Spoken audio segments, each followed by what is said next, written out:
Keçən gün master coachlarım məndən soruşdu.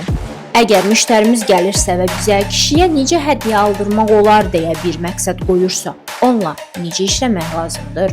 Mənim metodologiyamın əsas ən birinci bir etik qaydası var. Müştəriyə heç zaman və heç zaman vədlər verməmək, müştəriyə heç zaman və heç zaman məsləhətlər verməmək.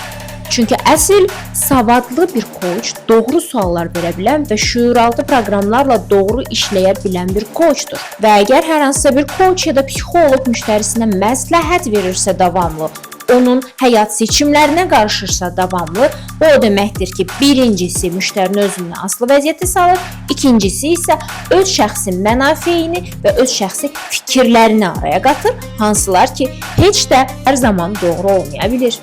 Və hər bir ruhun öz keçməli olduğu yol var.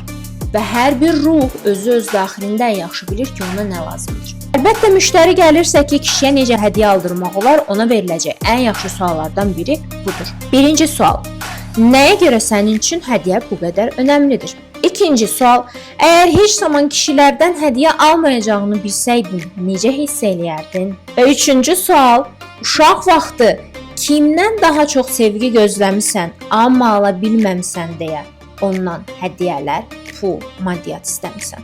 Bax, belə çox zaman müştəriyə uyğun doğru suallar verdiyimiz zaman məsələnin kökünə inə bilirik və bu zaman müştəriyə daha qəşəng, gözəl nəticələr verə bilirik. Coaching haqqında daha çox öyrənmək, özlərinizdə işləmək üçün açıqlama bölməsini mütləq oxuyun.